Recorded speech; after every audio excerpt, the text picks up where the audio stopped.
Hey guys, it's Alex. I'm here with my first official book review. I just finished Autobiography of a Face by Lucy Grealy the other day, and it was a pretty good book. It's a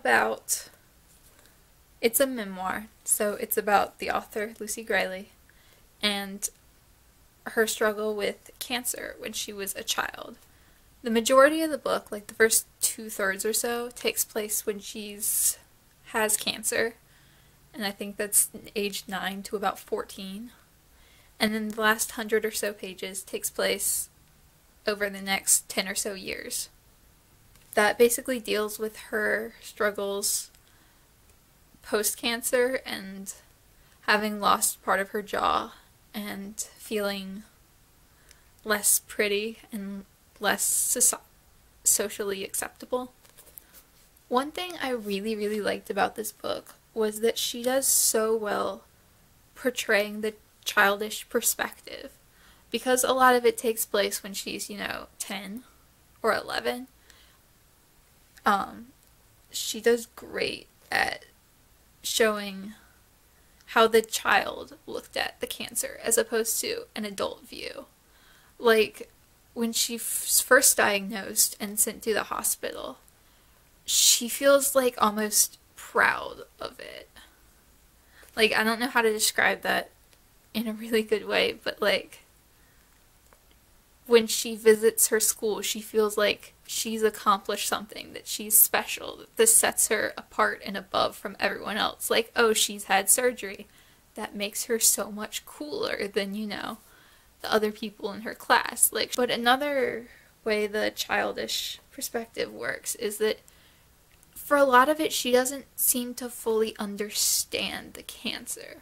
Like, at one point she says it isn't until years later, when someone referenced before Lucy had cancer, that she realized that that was actually what she had. Because the word cancer was never really used around her, at least that she remembered. And she had Ewing sarcoma, which is bone cancer. I don't know if I'm saying that right at all. But because of that, she knew she was sick, but I don't know if when she was a child she actually associated that with cancer.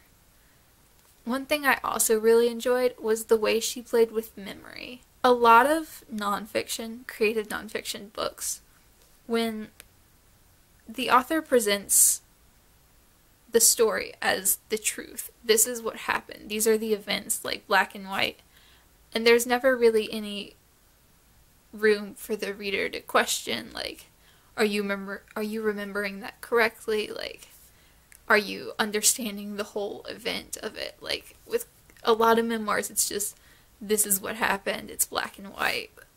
But I feel like Lucy Grealy did a lot more of playing with memory, and at one point she's talking to her mother, and she says what she remembers from age 10 is very different than what her mother remembers. And she mentions,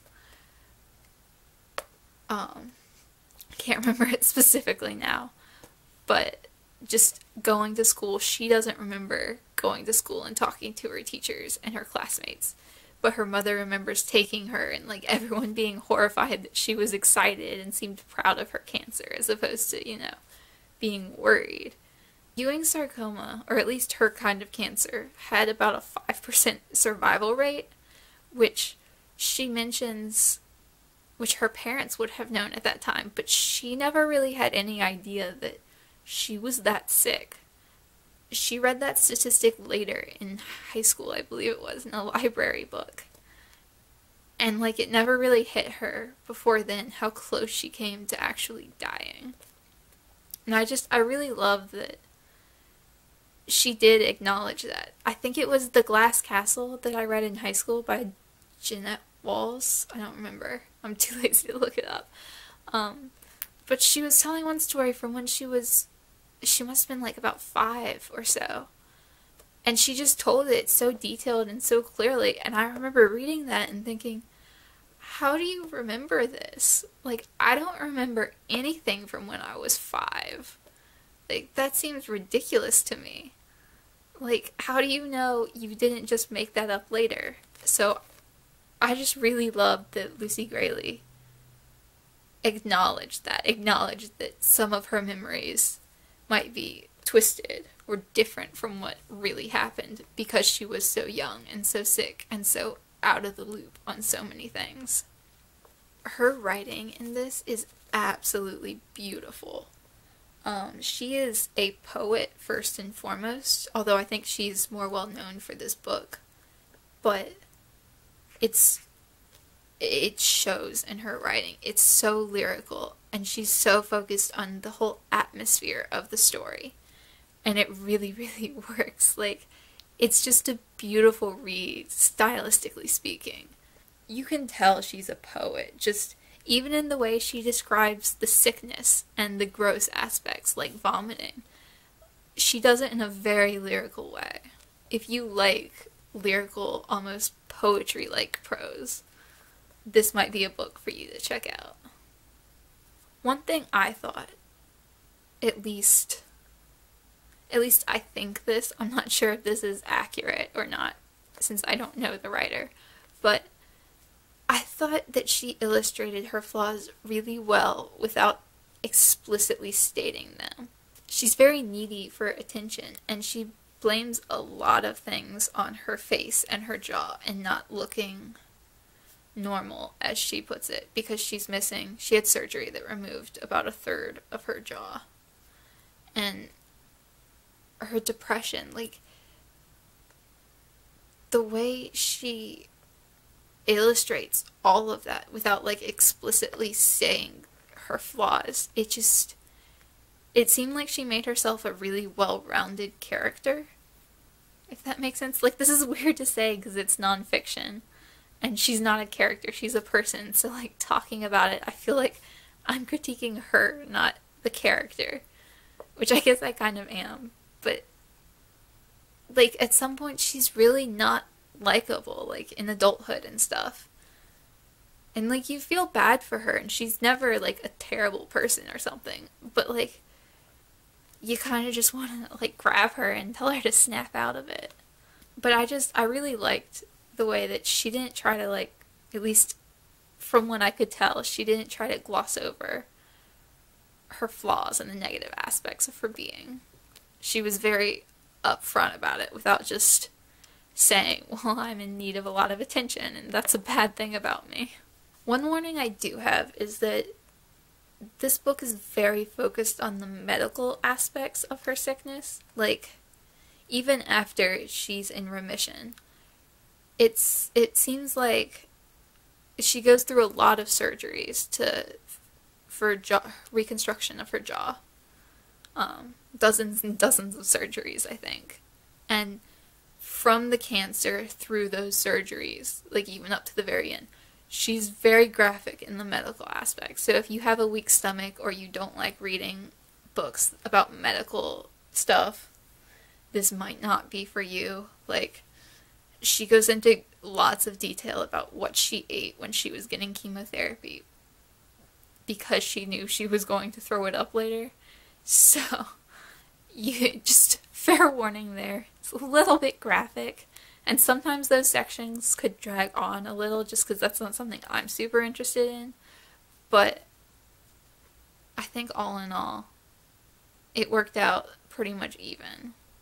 The only other thing that I really disliked about this book was how depressing it was. Like, I don't even know if depressing was the right word. It's just, it was very, very dreary. I don't know how else to put it. Like, the happiest part of the book is at the beginning when she's first being diagnosed and she doesn't really understand why she's being diagnosed. And it keeps going downhill. Even after she goes into remission and after she no longer has cancer, it gets more and more depressing, and she seems to get more and more unhappy, and there is no optimism after like the first 50 pages. It like takes a toll on you to read. Like, it's a really good read, but it's hard and exhausting just because it is so dreary. The title really is accurate, Autobiography of a Face, because for most of the story, she's more focused on her face and her missing jaw than she is the cancer or recovering or the sickness. Those all play important roles, but it truly is about her face and her coming to terms with missing part of her jaw and the fact that none of the dozens of surgeries ever worked. The thing is, she never really came to terms with it. There's about a page and a half at the end where there's a slight amount of optimism. Just like a very, very small amount that just seemed like slapped on there because she felt like she had to. But it never... It was just sad. Like, the whole thing is just... It's not a happy book. There's nothing happy about this whatsoever. So if you're not down with reading that, then you might want to steer clear of this book. I gave it 4 out of 5 stars. I probably could have justified giving it 3, but it was just, her writing style is so beautiful, and I loved reading it so much, just for the stylistic purposes, that bumped it up to a 4th star for me. But it was a pretty good read. I'm hesitant to recommend it just because it was so dreary. Like, that is the only word that I can find for this. It was just dreary the whole way through. So if this sounds like something that you might like, go ahead and read it. It's beautiful for the writing, but other than that, I probably couldn't recommend this book to many people. Let me know down in the comments if you've read it and what you thought of it. Bye, guys.